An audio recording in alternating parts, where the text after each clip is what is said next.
예수님이 제자들과 함께 사역을 마치시고 이제 쉬시기 위해서 벳세다라는 한적한 동네를 찾게 되십니다. 그곳에 이제 원래는 이 앞전 말씀에 보면 이제 제자들을 보내서 그곳에서 이제 사역을 하고 이제 제자들이 돌아왔다는 내용이 나오는데요.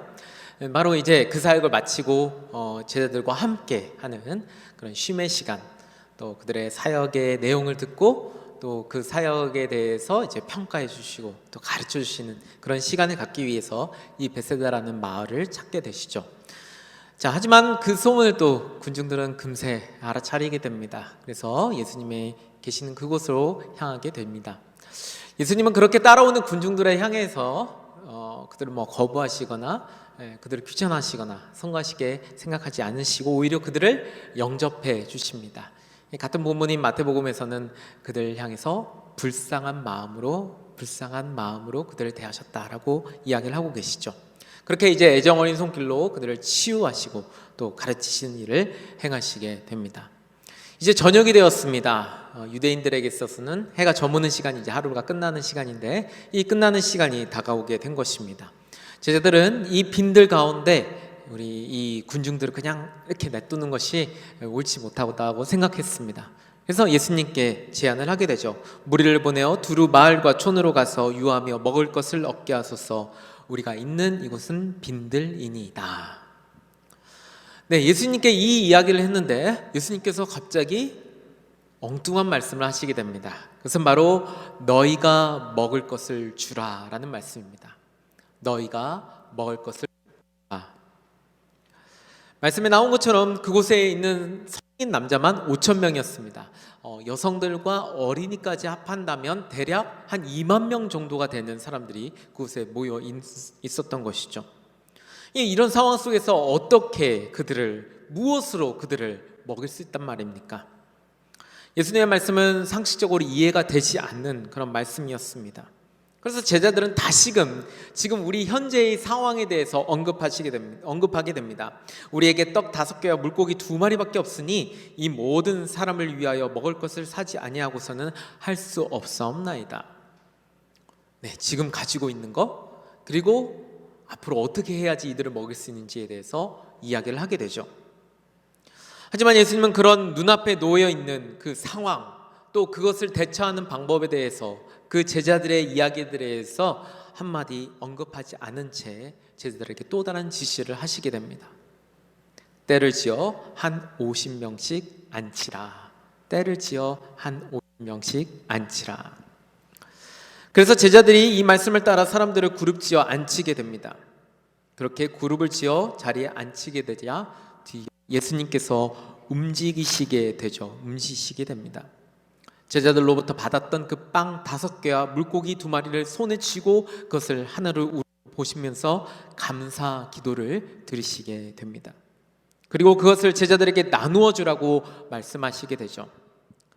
제자들은 그 명령에 따라 나누게 됩니다. 그런데 이때 기적이 생기게 됩니다. 빵 5개와 물고기 2마리로 시작되었던 그 나눔의 시작이 마지막 그 나눔의 끝에서는 셀 수 없을 만큼 많은 빵과 물고기로 변하게 되었던 것입니다. 그래서 말씀에 나온 것처럼 먹고 다 배불렀다라고 얘기를 하고 있어요. 또 그 남은 조각을 12바구니에 거두니라. 네, 다 배불리 먹었을 뿐만 아니라 그것이 넘쳐서 12바구니에 거두는 그런 결과까지 얻어내게 된 것이죠. 놀라운 기적의 역사가 일어나게 되었던 것입니다. 네, 이것이 바로 오늘 우리에게 주어진 누가의 복음 이야기입니다. 제자들이 이 사건을 처음 경험하게 되었을 때 그들이 직면했던 상황은 바로 빈들이었습니다. 빈들, 아무것도 없는 도무지 해결책이라고는 전혀 보이지 않는 그곳, 바로 그 빈들이 그들의 상황이었고 환경이었습니다. 그래서 그들은 그 상황을 명확하게, 그 현실을 명확하게 예수님에게 이야기합니다. 우리가 있는 이곳은 빈들입니다. 사실 그 말을 이야기하지 않아도 예수님은 이미 알고 있었습니다. 예수님도 이미 보고 계셨습니다. 그런데 제자들은 더 강조하고 싶었습니다. 우리가 있는 이곳이 빈들입니다. 이 빈들, 이곳은 마치 코로나 상황 속에 살아가고 있는 우리의 모습을 잘 대변해주는 장소인 것 같습니다.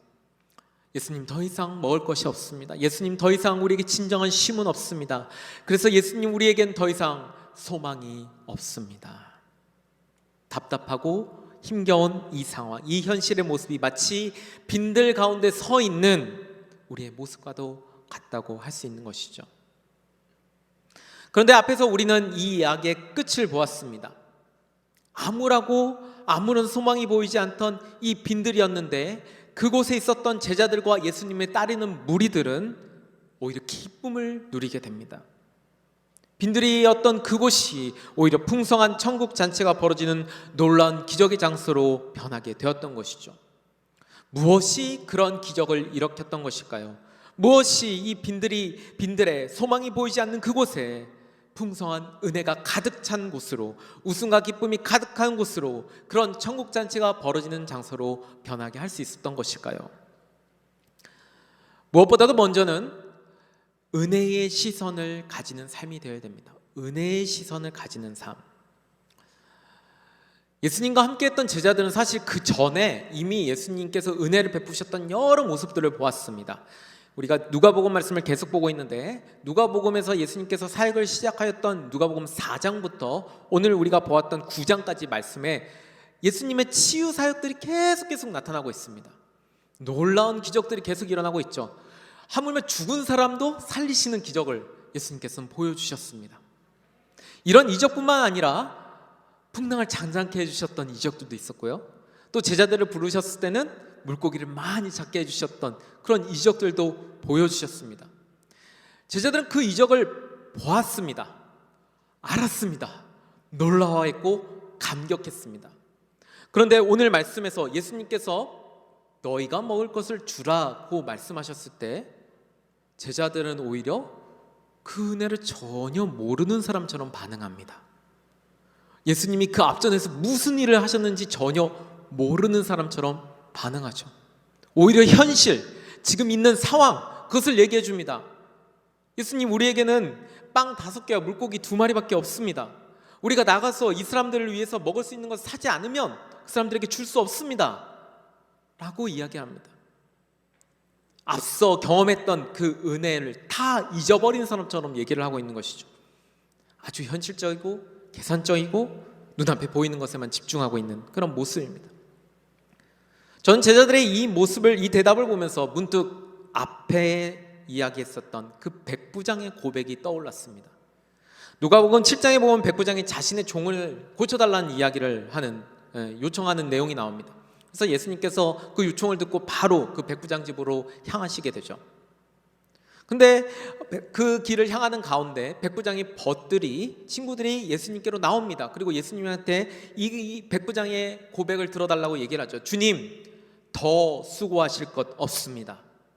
저는 주님을 내 집에 모셔드릴 만한 자격이 없습니다. 그래서 내가 주님께로 나올 엄두도 못 냈습니다. 그저 말씀만 하셔서 내 종을 낫게 해주십시오. 이런 백부장의 대답에 예수님은 이런 믿음을 본 적이 없다라고 얘기를 합니다. 백부장은 예수님과 함께 했던 사람이 아닙니다. 예수님에 대해서는 듣긴 들었겠죠. 하지만 예수님과 함께 동행한 사람도 아니고 예수님의 은혜에 대해서 들었겠죠. 하지만 예수님의 은혜를 일일이 보았던 사람도 아닙니다. 그런데 이 백부장은 예수님을 알았습니다.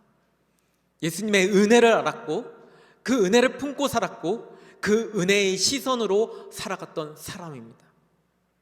앞에 제자들의 바라봤던 그 시각과는 전혀 다른 모습을 보이고 있는 것이죠. 같은 빈들의 상황입니다. 하지만 이 제자들은 빈들의 그 상황 자체만 바라보고 있습니다.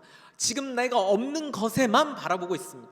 하지만 이 백부장은 그 빈들 상황 속에 있었지만, 내가 아끼는 종이 죽어가는 상황 속에 있었지만, 그 죽어가는 상황 그것만 본 것이 아니라 바로 그 안에 있는 예수님의 은혜를 지금 보고 있는 것입니다. 우리는 그 차이를 알아야 되는 것입니다.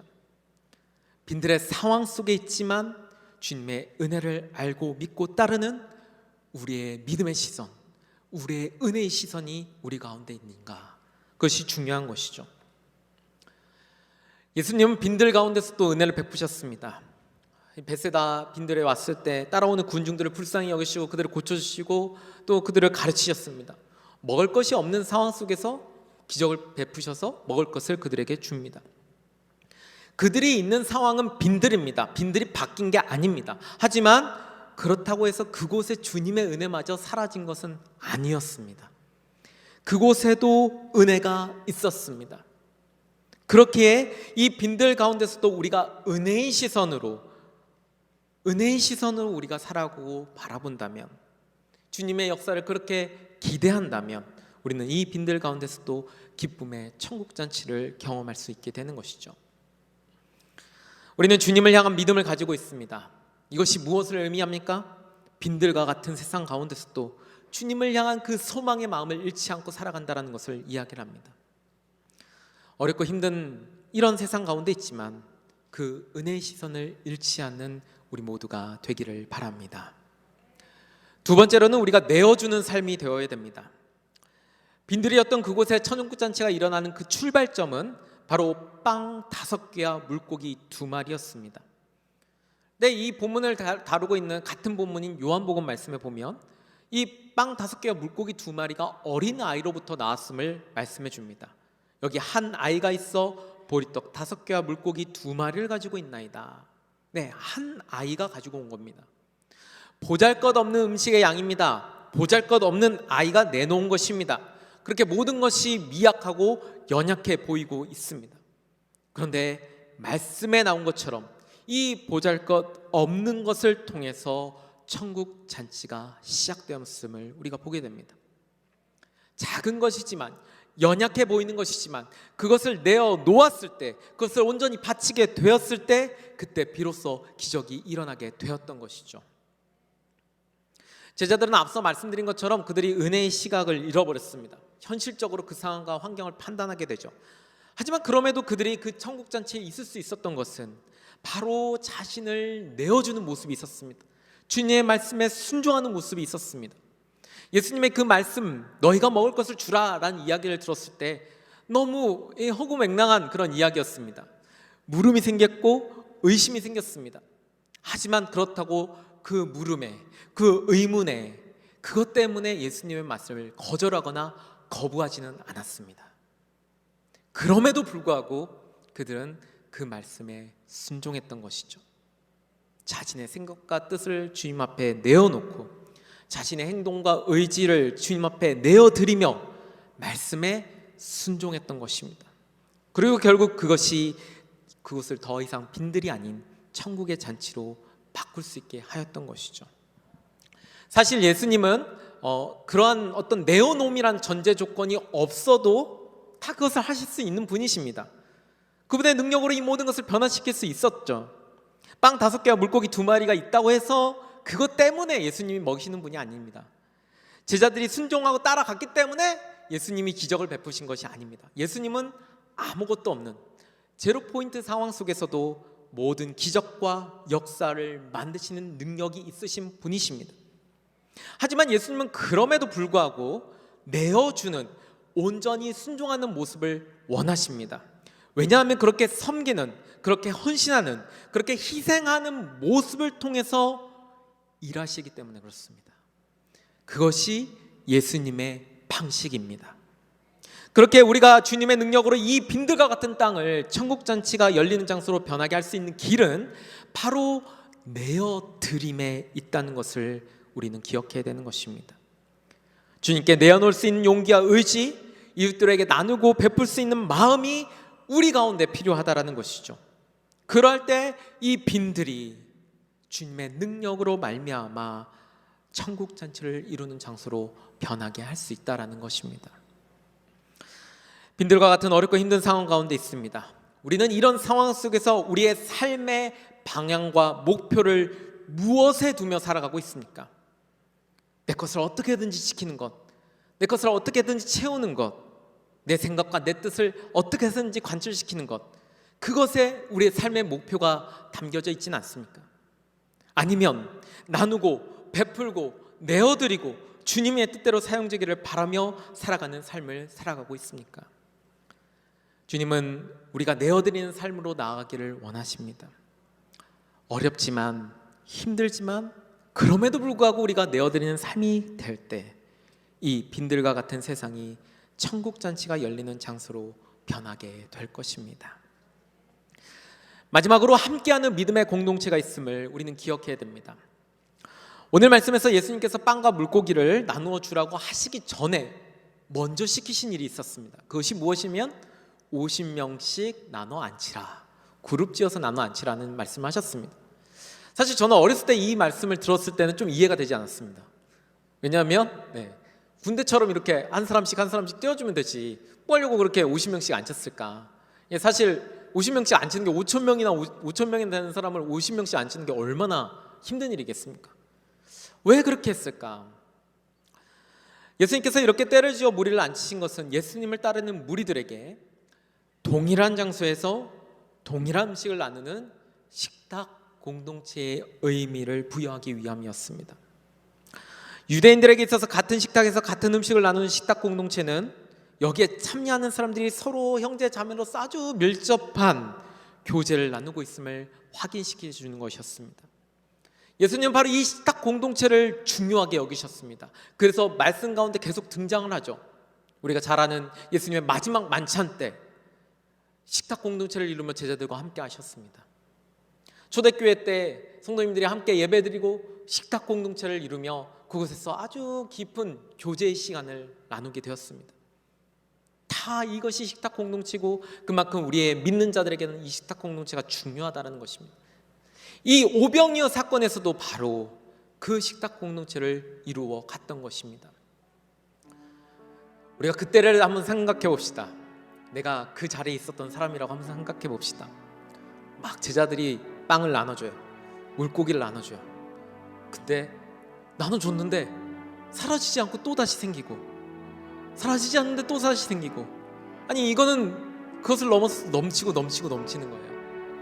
그 모습을 바라봤을 때 우리가 그냥 가만히 아이고 감사합니다 주님 이랬겠습니까? 그러지 않았을 거예요. 그곳에 있던 함께하는 사람들과 함께 그 은혜를 나눴을 거예요. 기쁨에 찬 목소리로 환호성을 지르며 하나님 앞에 함께 감사하며 함께 찬양하며, 그렇게 그 공동체가 빈들이었는데 아무것도 없는데 천국잔치처럼 함께 나눴을 것입니다. 그 은혜를 함께 나누었다는 동질감을 느꼈을 것이고, 그곳에 함께 있었다는 것 자체가 나에게 너무나 특별한 의미를 부여하게 되었을 것입니다. 식탁 공동체는 빈들 가운데 있었지만 그 상황과 환경을 뛰어넘은 천국잔치를 맛보게 하는 장이 되었을 것이죠. 믿음의 공동체가 그래서 중요합니다. 우리 코로나19 상황에 사실은 많은 분들이 걱정하는 것이 이 공동체가 무너질까 걱정합니다. 우리가 사실 이렇게 모여서 함께 예배드리고 함께 소그룹하고 하는 것이 사실 세상 살아가는 데 있어서 우리에게 힘이 되고 용기가 되었습니다. 근데 이제 이 방식이 바뀌다 보니까 함께하지 못하는 분들이 많이 생겨나게 됐어요. 그러면서 점점 이곳에서 떨어지시는 우리 성도님들을 종종 보게 됩니다. 참 안타까운 상황입니다. 하지만 하나님께서는 우리에게 지혜를 주셨어요. 이 상황 속에서도 어떻게 하면 공동체를 이룰 수 있을지를 가르쳐 주셨고 그 방법을 우리에게 주셨습니다. 우리는 그 방법을 갖고 이 믿음의 공동체를 지켜나가야 합니다. 이 믿음의 공동체를 지켜나가야 됩니다. 빈들과 같은 세상이 있지만 우리가 믿음의 공동체 안에 있다라면 이 상황도 천국의 잔치의 자리로 변하게 될 수 있을 것입니다. 서로를 위해서 기도해주고 서로를 위해서 섬겨주고 서로를 위해서 아낌없이 내어주는 공동체가 될 때 이 어렵고 힘든 상황도 주님의 능력 안에서 넉넉히 이겨나갈 수 있다는 것이죠. 이 믿음의 공동체 우리가 끝까지 지켜나가야 할 것입니다. 사랑하는 성도 여러분, 우리는 코로나의 위기 속에 힘겹고 어려운 상황을 계속 직면하고 있습니다. 한 텀이 끝났으면 이제는 끝났다 싶었는데 또다시 뭔가 또 사건이 터져서 또 함께하지 못하는 상황들, 또 교회에 그것이 항상 얽매이다 보니까 기독교인들 향한 비판과 질타의 목소리들이 높아지는 그런 상황들, 아무런 기대도 아무런 기쁨도 아무런 행복도 누릴 수 없는 그런 상황 가운데 놓여 있습니다. 하지만 좌절하기는 이릅니다. 왜냐하면 우리를 사랑하시는 주님께서 우리에게 이길 힘을 주셨습니다. 우리에게 이겨낼 수 있는 용기를 주셨습니다.